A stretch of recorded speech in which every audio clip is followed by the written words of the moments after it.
Today we're going to be laying out a stringer for a set of steps. In this case it's going to be a short stringer. It's going to be with a simple 46¼ inch total rise. So what I want to do before I get started here, I'm going to do my math and make sure that all my calculations line up and everything, and then we'll go ahead and do the actual layout. I'm using 11¼ inch material, 1x12, 2x12. Typically we'd always use a 2x12 to cut out for our stringer. So first thing I want to do, I want to write down my total rise. 46¼ that's 46.25. 46.25 is my total rise. And remember, we talked about total rise is from finished floor on the bottom to finished floor on the top.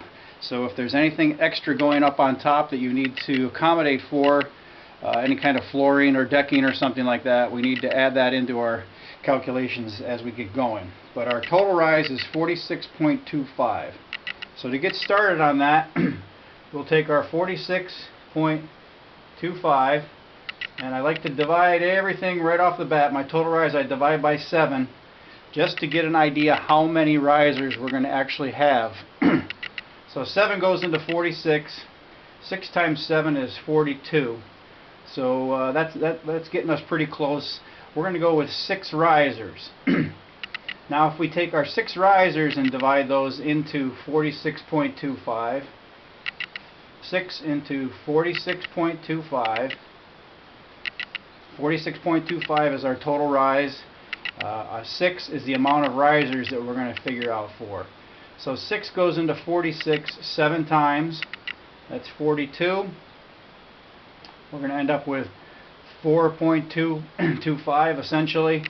So 6 goes into 4.25 7 more times. So we're going to end up with 7.7 inches. Which is going to end up being a little more than 7 5/8. It actually it ends up being 7 11/16. So our unit rise 7 11/16. So if we take 6 times 7 11/16, we will get 46.25. That gives us our total rise. That's the total cutout for our stringer.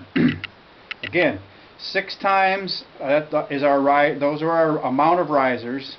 Each time we go up 7 11/16, that gives us 46.25. That's basically the math that we ran out with that to get that. Because it's an unlimited run, we're going to end up with a unit run. A unit run of 10 inches. And the reason why I want to use 10 inches there is because this is the decking that we're going to end up using. It's 1 inch thick composite, and it ends up being 5.5 inches wide. There's our 5.5. So 5.5 plus 5.5 gives us 11 inches. If we have a 10 inch run, that 11 inches is going to give us our 1 inch nosing, which makes for a very comfortable step. We typically, on the outside, we like to leave a small gap between our composite boards. Any kind of rain or anything can drip down through that, and away it goes. It's off of our tread. So that's our unit run. There's our unit rise, and now we can get started putting this all together and actually laying it out on our stringer. Let's see. Double check myself here. 6 times 7 11/16. 46.25, 7 11/16, and my unit run is going to be 10. Let me just adjust the camera and we'll keep on going here. I think I can just move back a little bit, and there we go. We'll go ahead and get in here and make it happen. I'm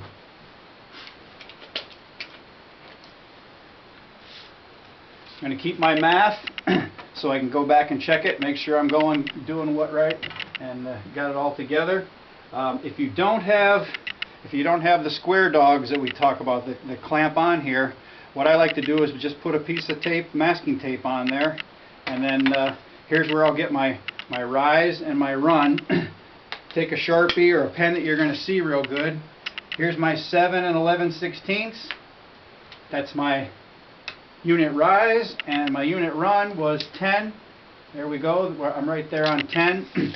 Now I can see it really, really well, and I can do a really nice, accurate layout as we run down the line here. So now I like to keep the rise on here on the blade, and the run here on the body. The run is always going to be 10 plus. Well, in this case it's 10. My rise is going to always be up in here between 7 and 8. So we'll just start up top here and get our first layout here. There's 7 and 11/16 and 10. Hold that down, and we go ahead and we mark it out. Do it in pencil with an eraser, okay? In case you make a mistake. If you do it in pen, you're going to be out here with a sander and you're going to be making a mess of everything. So there we go. There's our first one.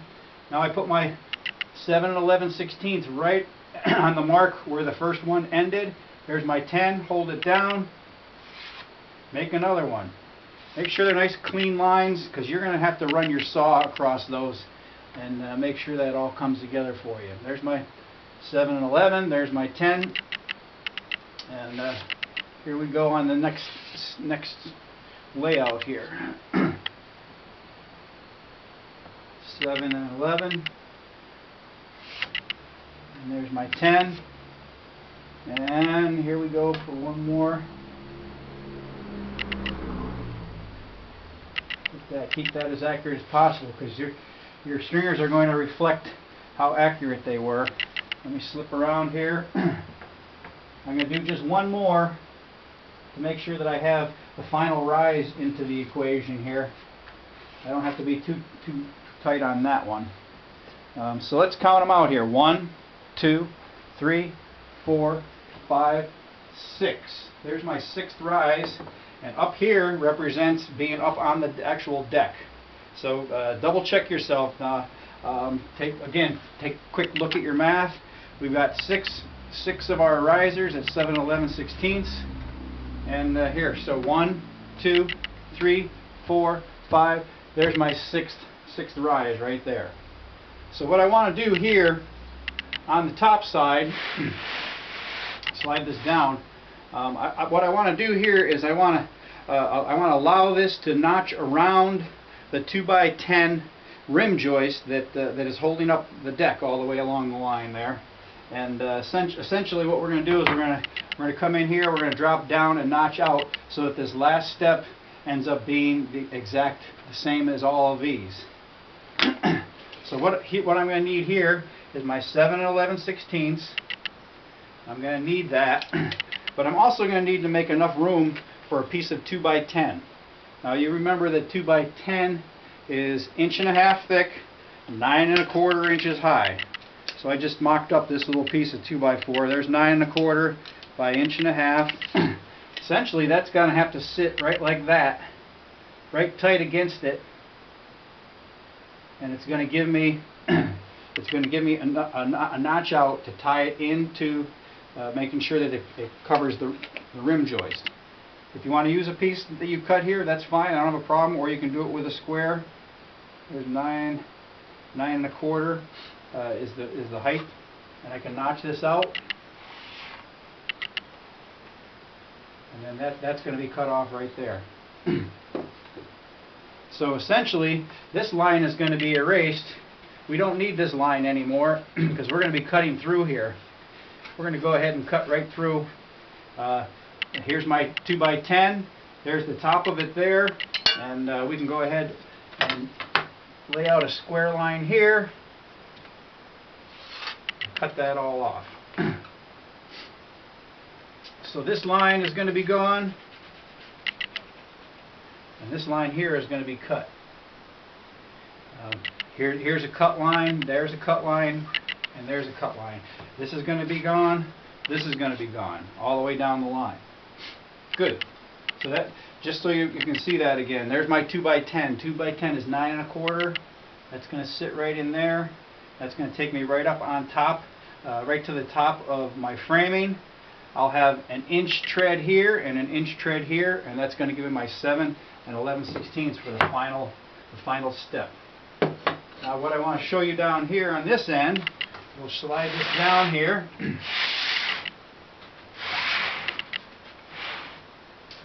Now on this end, we actually have to make that first step equal the same.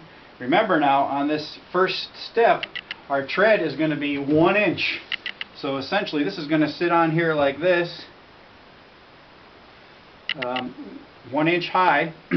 If we do this now, we're going to have 7 11/16 plus 1 inch. That's going to give us 8 11/16 for the first step, and that's going to throw everything off. So the thickness of your tread material, has to be subtracted off of the bottom of the stringer for the first step. I'll say that again. Whatever the thickness of your tread material, in this case it's 1 inch, that needs to be subtracted from the first rise on the first step, starting step. So we can do that pretty easily.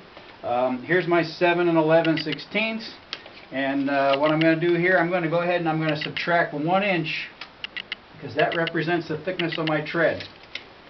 If you're a little skeptical about it, go ahead and put the tread right in place. There we go, 1 inch right there. Now again, that's going to come down and it's going to go out square to our riser. I don't care which square, you can use that square or you can use your framing square. Get it in here, get your line nice and clean, and then go ahead. That's going to represent a cut line. This will be erased. We don't have to worry about cutting any of that anymore. That's going to be out of our way. So there's our first step right here. This should be 6 11/16. Add your 1 inch tread. There's your 7 11/16. Add your 1 inch tread. There's your 7 11/16. All the way up to the top, where we're going to be adding our 1 inch, same material. The 1 inch composite is going to go up on the top deck, and that's going to give us 7 11/16. And let's count them now. 1, 2, 3, 4, 5, 6. We have 6 risers at 7 11/16. That's going to give me my 46 1/4. 46.25 is my total rise. We should be in pretty good shape. I don't have a problem with you coming back through here. If you need to put an X on each one of these little triangles that are going to be cut out, that's a good way to remember what you're cutting out and throwing away. X, X, X. Those are going to get cut out. This cut here, I'm going to do with a circular saw. And what I like to do then, I like to go ahead and do all these cuts. I'm at one angle with my circular saw. I'll do that cut. I'll do that cut. I'll do that cut. I'll do that cut all the way up. And then I can come back and now I can start to do these. Now I typically stop before I get right to there, and then this little section right here gets cut out either with a jigsaw or with a handsaw to give you a nice clean line there. You don't want to overcut this line. Again, the beauty of the 1x12 or the 2x12 is that you're going to end up with over 5 inches of meat here. You're going to end up with 5 1/8 here. 5 1/8, yep. That's going to be the structure that holds this stringer, takes all of the load basically. So if you went to a 2x10, you're going to have only 3 1/8 of material there, and to me that just gives you too much bounce. There's too much room for movement on that. So I'm just going to double check before I fire up the saw and cut these. I've got 1, 2, 3, 4, 5, 6, and I'm up and on. Each of my unit runs are going to be 10 inches. If I put 2 pieces of composite on there, that gives me 11 inches, which gives me a nice 1 inch nosing or a projection, which is very comfortable on everything. And this is going to be a nice, very comfortable set of steps. Going to work out very nicely for this particular situation. Yeah, looks like it's good. One other thing that I need to make sure that you do is be sure to crown your material. I mean, we talk about that all the time, crowning your material for floor joists and everything like that. But make sure you crown your stringers and put the crown up. So this is going to be the upside. You know, the step's going to go up like that. So we want this to be the crown up, and that's the side that we're going to go ahead and cut each one of our steps out of. And a quick review, if you don't have bench dogs, put a piece of tape on there and then put a Sharpie on. I don't recommend you keep marking your square. You'll have 1,000 marks on it after a couple of weeks of work. So there's 7 11/16 and 10, and that's going to be my unit rise, and there's my unit run. And when you put that in place, there we go, right there. There we've got it. Our rise and our run, 6 rises, 46 1/4, and we're all good to go, ready to get the saws out.